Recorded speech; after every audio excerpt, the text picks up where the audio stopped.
Hi, welcome to the Train Shop Weekly. This is Volume 1, Episode number 14. I'm Bill Henning. This is my brother Harry Henning III, Walt Herbine. How you doing? And we dragged the old man Harry Jr. out. Howdy do. So welcome to our little weekly video podcast. Please, if you enjoy yourself, if you enjoy visiting us, hit like, hit subscribe, and keep coming every week. Don't forget to ask the questions because they give us some insight of what you guys are interested in as well. Yeah, it gives ideas what to talk about. Something besides spaghetti and chugga chugga choo choo, right? No more choo-choos. No more choo choo. No more chugga chugga choo choos. Hey, what can I say? It was brought to me. I just looked up the information. Don't be mad at me. It made the local news or big news, man. Supposedly, yeah, it was pretty big on what Reddick, I think it was. Yeah. What? How they got bored to death? Where it started. That's all I know. Yeah, it ended up in ABC News Report, wasn't it? I forget what I saw it on the news. I'm like, no way. Due to you guys? Nah. Not from us. Nah, it was supposedly like a lot of hits. That's from that wacky chick that we watched or listened to. Mm-hmm. Anyway, let's get past that, please. Yep. Let's go. New stuff. There are some new books. Yeah, we got Conrail Penn Central. That's Volume 5. And unfortunately, I can't pop it open to look at it. Penn Central in the Conrail era, Volume 5, 1995 to 1999. This is one of the new books from Morning Sun Books. I think this is the final, Part 5 is the final of the 5-part series. And this one is Conrail Monticello Railway? Monongahela. How do you say that? Monongahela. Monongahela Railway. In color, volume number 3. The Conrail and the Norfolk Southern era. The Morning Sun books. This is another one of their latest books. Let me see. It's a colorful look at this important fallen flag car hauler. Volume 3 covers the railway in the Conrail Norfolk Southern era. So. Now this one's from Model Railroading, and I thought this was quite interesting. It's designing layouts in Model Railroad, and it's got some really neat layouts in here. Some are point-to-point layouts, wall layouts, and I think that'd be helpful, especially for HO. Big time. Well, for all, the idea is to understand, to design your model railroad more towards a real railroad works, you know. Yeah. I mean, a real railroad basically is a point-to-point for the most part. You're hauling goods from point A to point B, you know, exactly. Opposed to just driving around in circles. Yep. You know, so kind of the idea is to understand. Well, like we were talking. Understand how we'd like to put more sidings in so we have more deliveries on our layout. That's one of the things we've noticed through time. Like to do more deliveries and stuff. Yeah, but actually, that one's pretty cool. It is a pretty interesting book. Now this one I looked through and I like this. This is on cabooses, and some of them they got work cars in here which are front end cabooses, which I didn't realize till I was doing some reading on it. But I think I got just about every caboose covered in here. One I couldn't find, though, is a Dnh Caboose like my father built when we were younger. Yeah, that's right. Yeah, the shed. But wasn't that actually a Great Northern blueprint? No, that was a Dollar and Hudson work caboose. Yeah, I couldn't find it in the book. I was looking. The fellow sent me plans for it, and since we weren't allowed to build a garage on our property, we got a permit to build a storage shack. But it turned out to be a caboose, much to the borough's chagrin. Everybody knew that house in town. Well, you weren't allowed to bring an actual caboose? We weren't allowed to bring an actual caboose. Lansdale's ordinance at the time was they treated it as a mobile home because it had a bathroom in it, and a sink in it, and a heater in it, a stove. Should say. And then our last one is the ON3 annual magazine. That one has for all the ON3 guys in narrow gauge. This one is basically it's exclusively O-scale narrow gauge model railroading contains a lot of layout tours, detailing, modeling projects, great prototype information. They bring this out every year, and I mean I often look at that. I mean, granted it's O-scale, so hey, it's Absolutely. some of the details and ideas works great for Well, O-gauge layouts, especially the figures. but and obviously stuff it like works that. for Yeah, but most of the HO stuff. too. But you got to understand, no matter what book you look at and you're building a railroad, a lot of the stuff cross references. Yeah. Oh, You can relate to each different scale. You know, N scale, there's some stuff in N scale, and like especially the scenery. Scenery is all scales, you know. But you can generally get different ideals from all different scales. I've seen different scales and say, "Oh, that's kind of cool. Could we do it on this scale?" But it's all about up to your imagination. Yep. You know. There's no right or wrong scale. That's true. And just remember, if you're the CEO of your railroad, you get to call the shots. The Walt has a few things over here. The one I got some. well, we haven't really talked much about N scale. I mean, we're just really building up our N scale inventory again. But there were a couple engines you had pulled out that you thought were interesting. Yeah. Here's an Atlas, kind of Atlas GP30. It's running in Northern. It's decoder ready. Doesn't have a decoder in it, but it's set up to put one in there. So I thought that was kind of cool. It's my favorite diesel GP30s. Yep. Then another one that just came in is the Broadway Limited Paragon. It's an AC 6000. 6000. Yep. CSX. Sound and DCC ready. Get it in It's there. amazing fire. how much sound they can get out of something so small. Oh yeah, the little speakers, man. I was amazed. Well, you kind of look at your cell phone, the tiny speakers that are in cell. Yeah, that's true. And if you read, some people like using this. Actually, go for the cell phone speakers. But they're kind of cool. Yeah, they are. And N scales are pretty big. It's pretty big around here. We have the there's end a lot of people, tractors and a few And others. it's a scale. If somebody wants to get in the train, lives in an apartment, doesn't have a lot of room, you really don't need a very big spot to, set something up. I mean, a little you can almost put it on like a 2x4 piece of plywood. Yeah, I had a 3 foot by 4 foot N scale layout when I was younger. It was my foray into N scale, and I was surprised how much I could do in that small area. I went to the one guy from our club has one, an N scale in a suitcase. When he travels, he takes with him. Yeah, Glenn, he also has Z gauge. Z gauge. That was kind Because of he has them at the Run for Fun when we have it. Yeah, the next town over in North Wales, the Keystone N-Track Club are over there, and they have quite a layout over there. They have a lot of open houses. I'll have to mention next time they have their open house.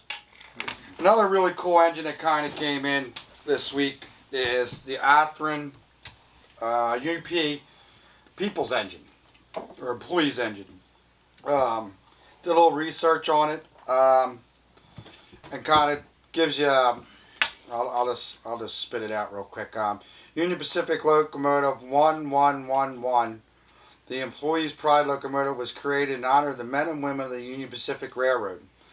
The paint design was selected through a system-wide online employee vote, highlighting Union Pacific's unique, diverse employee population while representing the critical crafts and skills that do the work. The graphic novel approach utilized solid color palettes, shading techniques, and larger-than-life figures to pay homage to the employees and the true heroic essentials of building America. 12 employees from the Union Pacific Jenks shop in North Little Rock, Arkansas, blasted, sanded, stripped, painted, decaled the employee pride locomotive, which was officially unveiled at a June 6th celebration in Omaha. Here's the cool part of it. Locomotive number 1111 represents Union Pacific's goal to be #1 railroad with the #1 employees who have #1 safety dedication and the #1 vision of building America. So there's your little thing. We also kind of brought out, it's been out a while, is the O-scale version of it. Yeah, So The monster. the monster. So, Lionel made Good one one. too. but it's kind of cool. I think it is actually. I mean, UP does some really cool While paint we're at schemes. it, You know. Let's pull up the video. Yeah. Yeah. There's a video. You got a little video from Union Pacific about the engines.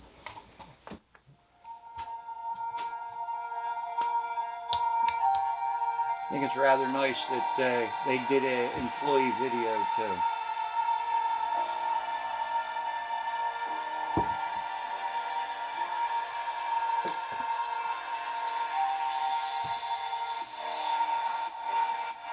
Amazes me is the time and the amount of paint put on that engine. Oh yeah, it's kind of cool. I think Norfolk and Southern did one where they speed shot them paint an engine. Yep. It's kind of cool, man, watching them. A lot of masking tape. Oh, a lot of paint. A lot of vinyl graphics too. 105 gallons. That's a lot of paint. Pretty thick. Love the graphics. It's amazing with the wraps and stuff nowadays, the graphics they can do on obviously trains and cars and pretty much anything. Oh yeah, you can wrap everything. Looks great. It must have been kind of cool painting the special trains. Even like the guys who ever painted all the Norfolk and Southern Heritage units. Those were awesome looking.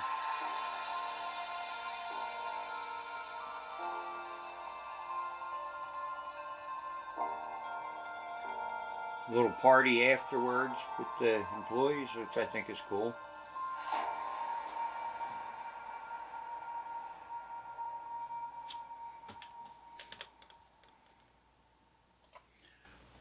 Yeah, so that's pretty cool. The we were comparing the two, the Athearn versus the Lionel.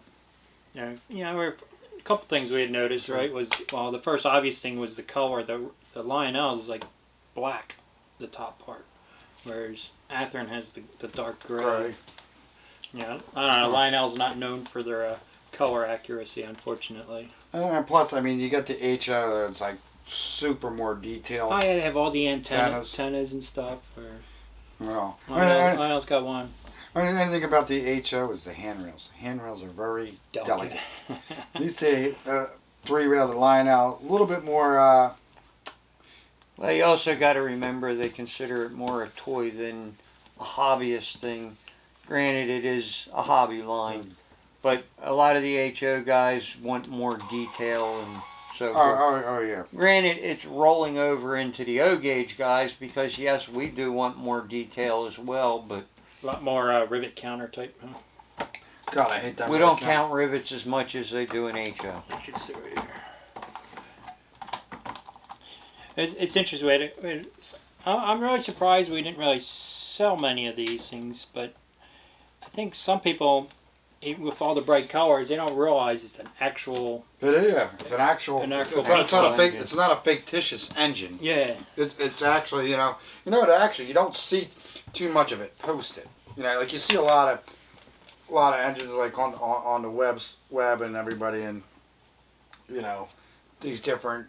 You had the big Heritage people posting a lot about the Heritage. I mean, you don't see too much of people catching the UP. Yeah. It's amazing the detail and the electronics in that thing. I think it's more because it's a West Coast thing, whereas the Norfolk Southern is the East Coast, so we hear more about the Norfolk Southern. The other thing, whatever, I know we had gotten a bunch of, so Walthers had a lot of new cars. We've gotten some of these, we got some hopper cars, 2-bay hopper cars.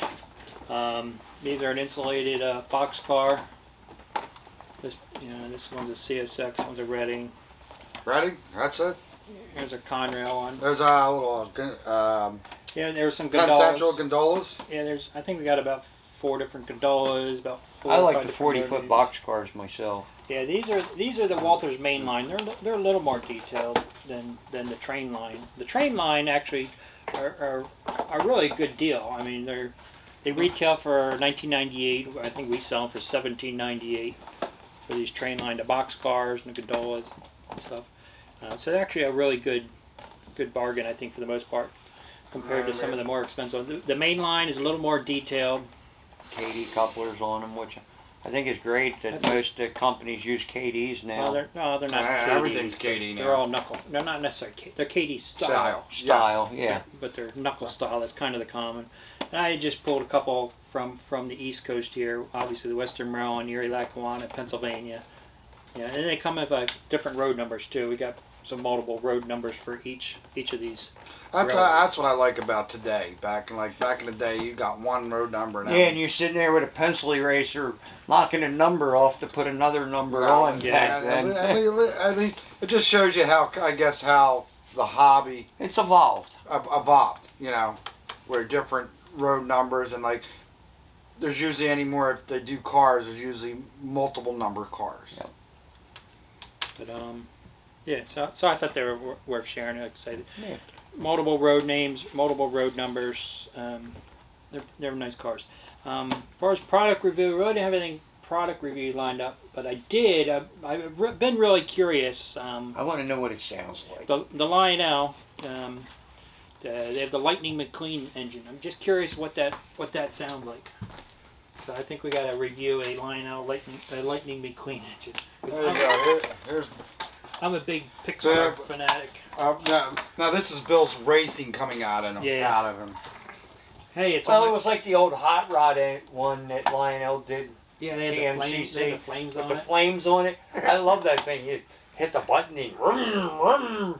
That was a great little one. We need to give old Lightning McQueen here a quick test run. I'm just curious how the sound was, whatever. We haven't tried one of these. I've been eyeballing this baby up. Oh, give it a run. All right, so let's give old Lightning McQueen a try here. So I've been anxious to try him out. I have all my old Lightning McQueen cars. Right. Yeah. I think they need to make a Mater crane, wreck crane would be cool. Yeah, that'd be kind of cool. All aboard for some racing action. Next stop, the big race.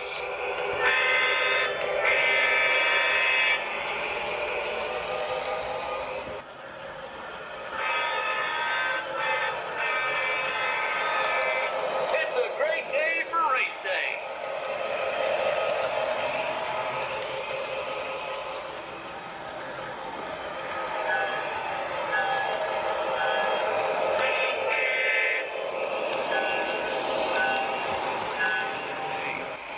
Oh boy, we're making record time.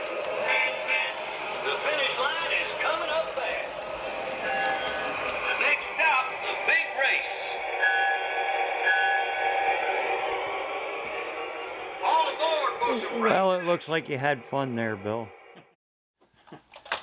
I like him. He's cool. Are you buying them? Yeah, I might need one. Might need one of those. Cash and carry. All right. What we got up next? Dad says you got to work your butt off for that one. Go sell more drinks. Shit. All right. Speaking of Dad or Harry, he's gonna. You got anything you want to talk about? Yep. Armatures. So I'll leave this part up to you. Okay. All right. Well, what we did here, about a month or so ago, I did a little thing on sealing pre-war armatures before you guys are going to run them for any length of time. The armatures come like this. There are 3 segments on all the early motors.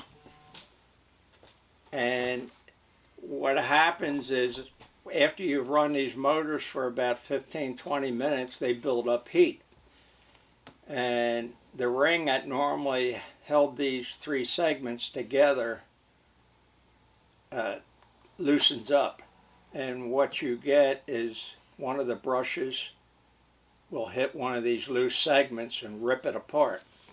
At that point, about the only thing you can do is bring it in to us or send it down to Bob Hannon in Maryland. Bob rebuilds these armatures. On top of that, these brushes aren't running flat anymore either. No, They're bouncing around. When Bob rebuilds them, he puts new commutators on them, brand new shafts on them, and he normally includes the gear that goes with the motor for that particular locomotive. This is not a cheap way of running your trains when a little bit of 5-minute epoxy and some simple instructions, and you can save yourself $65 plus postage and keep your locomotives running. What I'm going to do here is show you how to preserve the armature, that you can run it hour after hour and it's not going to fly apart. The commutators, as they come, these are replacement ones we had made, and they're actually like glued adhesive to the cylinder, which slides onto the shaft, and then the wires are connected to each of the segments. Now on the original ones, what we did, we made up first a simple tool. Where's my paper clip? No, the other one. I only saw the one paper clip. Well, what we did, you take a paper clip and you take this sucker and you pound it flat. I mean real flat. Now you've got a piece to go into these segments. What you do is clean all the oil and the brush remnants out of these slots. You clean them out. There's the last one. And then what we're going to do, we take this 5-minute epoxy,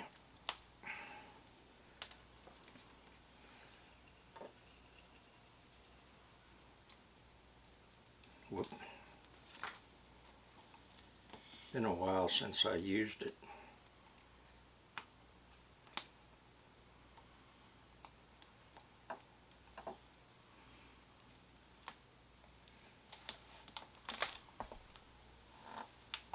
Here, you want me to get that? Probably doesn't need that much.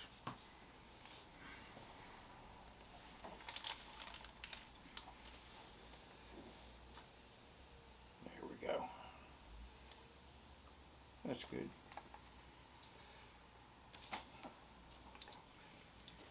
Wipe got that it. off. Yeah. Then all we have to do, mix it up till it changes color. And then I'll show you on this one, it's a good one yet, but I'll show you what to do with it. You very gently and very carefully, you want to run this ring of epoxy and just let it drip on the commutator part ever so lightly and sparingly.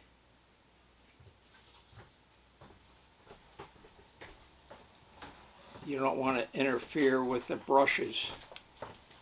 Once it's dried, and you put the motor back together.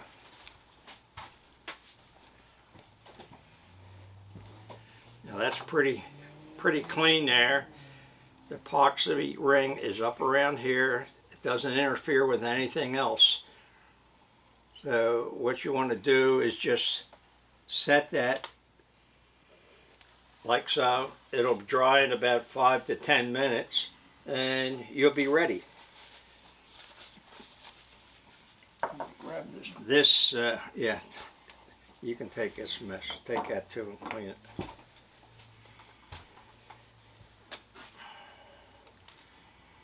What happens here is the brushes, when they come new, they're flat, but once you're running them, then they take an arc in the brush.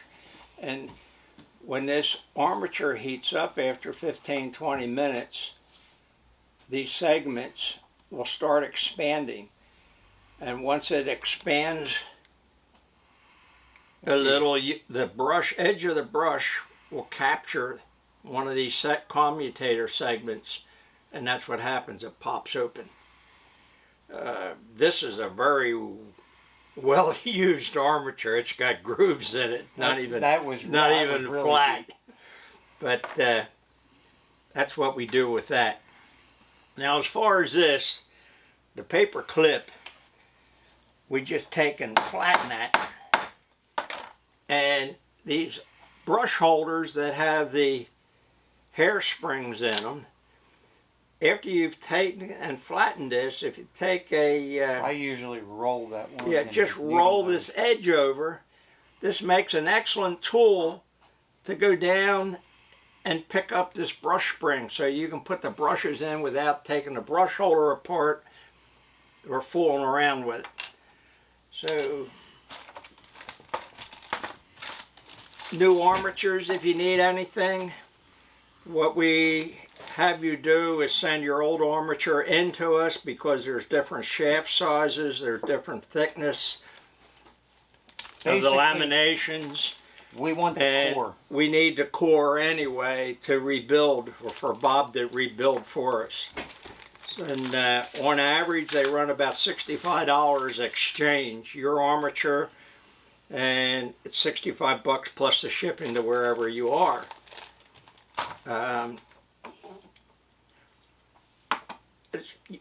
Most of this, have my screwdriver here. This is one of the regular standard gauge motors, both the super motor or the builder locomotive. They come apart with just 4 screws. We're going to pop this side frame off. This has got a new armature in it, but you can see just how easy it is to laminate this with the epoxy ring. And just after you've put the epoxy on, just leave it set for 5-10 minutes, put it back together, you're in business.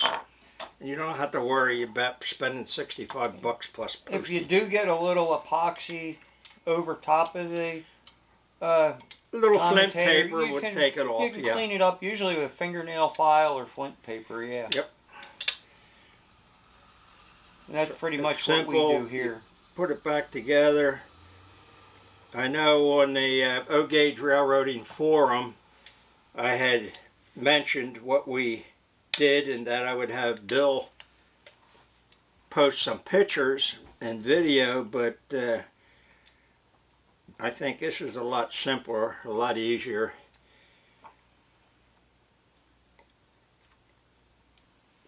We're together, finished, you can run. Beautiful. I thank you, and if you got any questions or anything, why, shoot. All right, now we've had a lot of guys ask what your first train set was. And I asked you this on the weekend, during the week, and you told me. And what I did was, you can explain this to me, okay? Yep. Explain to the guys what you had for your first Christmas or so, your first train set. I used to work with my dad over in our shop, and about 11, 12 years old, I was washing plastic bill and things like that for him, but I never had a train set. Like I did when I was a kid. And we used to get a lot of stuff traded in, or Dad bought, or given to him. And my first train was actually a 226 Lionel locomotive. Now, while you're here, happy Father's Day from me and Bill. You're not allowed to sell this. You're not allowed to piece it out. That's this is what I had. A 226. Now the tender The tender was a shorter version because it wasn't the 226 tender. Well, What we had was a 64, 66 tender, something like that, one of the shorter plastic ones. And what Dad did, he mounted a light from an old flashlight on the top of the tender deck to shine down on these cars. The log cars here were made from American Flyer cabooses. We took the body off, the end rails. The limbs were cut up from a Christmas tree and then chain put on. And Dad made the 3 cars and we put an American Flyer caboose with it.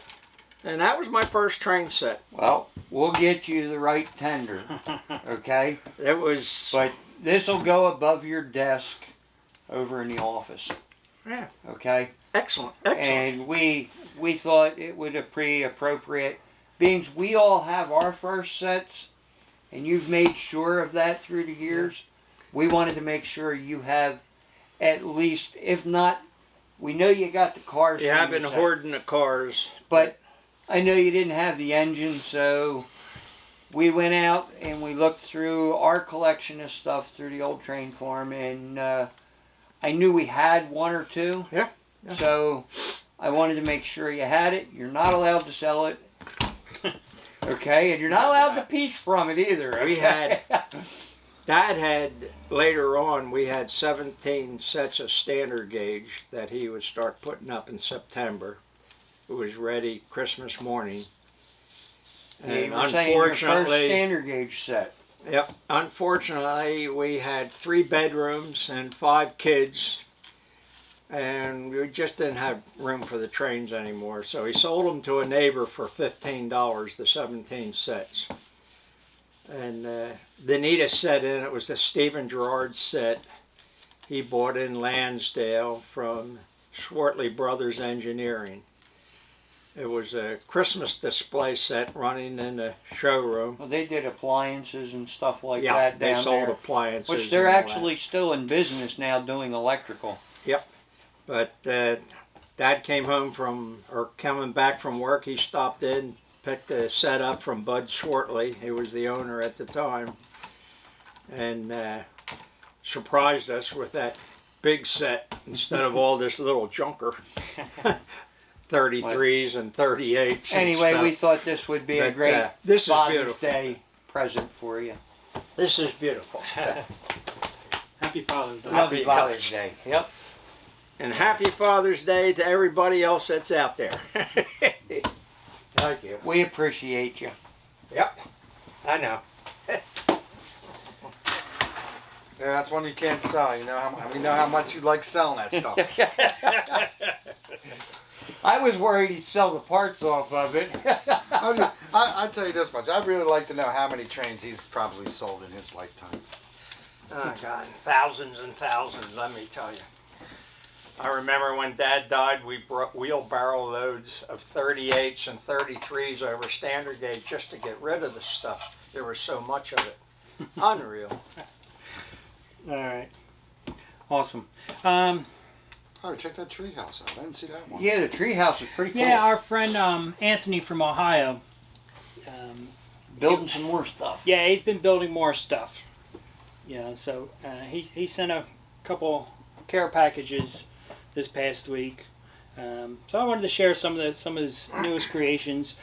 One of his house, he did the one house that was kind of beat up and abandoned house, which was really cool. Actually, we put it on eBay and auctioned it off. I think we're going to do that with a few more, but we're going to be sending the proceeds that we made from that auction to Anthony. I think he deserves it, whatever all his time and effort. Even though he doesn't ask for any money for these. He enjoys building it. But it is time. I'd like to know where he got the figures because I've never seen a lady getting robbed. Yeah, that one is kind of cool. Yeah, I'm like, man, where'd that figures come from? I haven't seen them before. This is the tree house they did, which I think is pretty cool. Yeah, it's basically, I don't know, you coffee stirrer sticks or something. Looks You pretty know, good. I know he's pretty some talented. bushes. I give him that. He's very Yeah, talented. he adds a couple figures. You know, he's got the ladder in there, the trees, whatever. You know, it's pretty. And even what do you call like a treehouse? Doesn't have to. Treehouse, you don't want it to look perfect. No, yeah, it's true. You know, you got to figure a couple kids made it. Yes, and you can put them pretty much anywhere. You know. Well, it reminds you of Little Rascals. Yeah. Yeah, and then this one's cute. This is the ATM machine. Some chicks there getting held up. Yeah, I think there should be like a cop around the corner, sitting around the corner, cop's ready to go. Yeah, but he's done some other ones. Here, I'll show you. This is another one. It's really cool. He sent. It's kind of an interesting. I like one. the skeleton. Yeah, he's got the skeleton out front there. I don't know if it's supposed to be a pub or what. It's kind of funny. He's got the a cage hanging off the second floor. Where you put your wife? Yeah, it's while you're in the pub.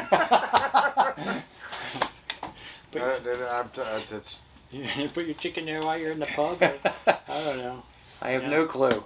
And the chimney's really cool. Look at that chimney. Yeah, I don't know where he got the chimney, but I thought that was pretty neat. That is pretty cool. So yeah, he's really creative, and also the stonework on that first floor. There are those stones that we were talked about previously, and he cuts out all the stone individually. So he's and then he lays them all out. So Yeah, it looks great. there's a little bus shelter he did, a little dashing Dan there.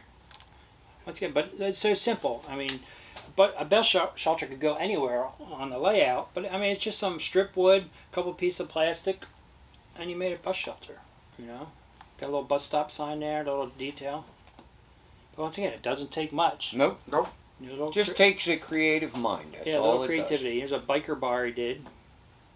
Got some Like cool I said, there's some more. I looked at the figures. I'm like, where did he get the hippie? You know, and the windows. You know, the second floor windows there. They're plastic. they're Plasticville. Plasticville windows. And Same big thing doors with and stuff. the front window there. That's Plasticville. You give him a few plastic windows and doors, and he builds a whole building. You know, he got a little chimney up top there, and he does quite a job. This is a hot dog stand. Yeah, I like the stand. That was kind of cool. Yeah, he's got the hot dog stand. I didn't see that one. Yeah, concession stand. Yeah, and he has the whole interior. And that's good for slot car track too. He's got a wash sink in there. He's got the condiments in there. He's got the whole thing going on. For the baseball field, dirt track. Yeah, there you go, dirt track. How do you like that one? More for the dirt track. The Ice cream stand. He's got an ice cream stand. Yeah, he found I don't know. If he got it at a dollar store or whatever. This plastic Snow cone. plastic ice cream cream cone. cone. Yeah, but he put a light in it, so it lights up. Most of his buildings, a lot of his buildings, he puts a little light in it.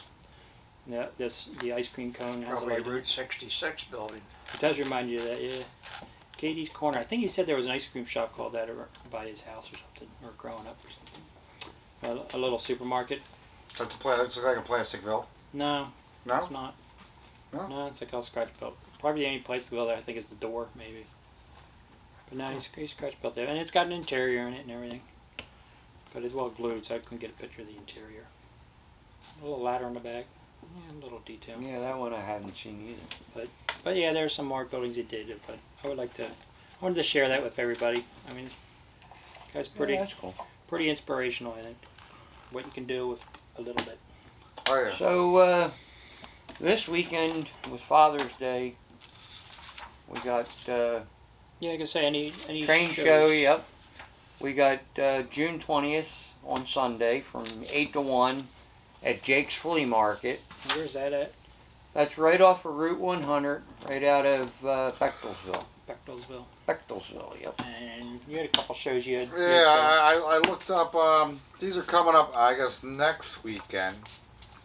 But Tallahassee, Florida, Tallahassee Model Railroad Show, June 26th and 27th at the Leon County Fairgrounds. I might be wrong, I may be right. I'm just something I called out about, and it got Galesburg, Illinois, June 26th and 27th. Galesburg Railroad Days at Knoxville College. Those are the two coming up in the next week or so. I saw there's some other ones that are coming down the road. July and August in the back of Model Railroader.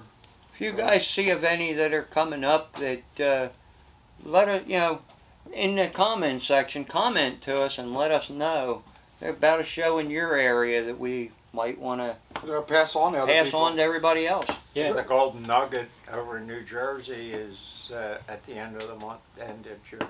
You have a train themed one? Oh, really? With That's their Joel second and his one. buddies Yeah. over there. Yep. Yeah, but it just now that with the COVID and everything kind of opening back up, and everybody's dying to get out to the train shows and stuff.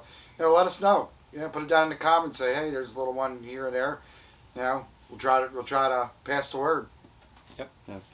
All right. And one other thing, we got the raffle. Don't forget, for Brian Adams, for the Children's Hospital, for Shriners.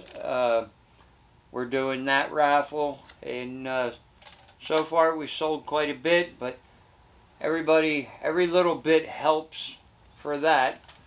And then we also have Bill's the church. Bill needs a church. Bill needs a church. Don't forget, that's ending the end of this month. And then we'll share with everybody. Yeah, the raffles you can't beat $10 on a what's the value of the engine? $1,500 engine. Yep, Something like that. something like that. Something. Plus our time with Harry Heike, and it's a one of a kind. And then Harry brought in. Our spaghetti He monster. wants to use this for trying the spaghetti. He's confident this will beat 72 pieces of spaghetti. So sometime in the next. Couple I weeks was we'll try surprised when I picked up that 226. That thing's a lead monster. That'll go through a lot I of was spaghetti. surprised how heavy that thing was. They have a big weight inside them. Do they? Yeah. All I know Big is cash I weight. picked that thing up and it was like, holy cow! My only fear is it has the railings down the bottom. So when we start I can smacking slide the spaghetti, railings off say, of that. you're gonna bend the crap out of those railings with the I'll spaghetti. take the railings off. We'll see what engine's the Spaghetti King.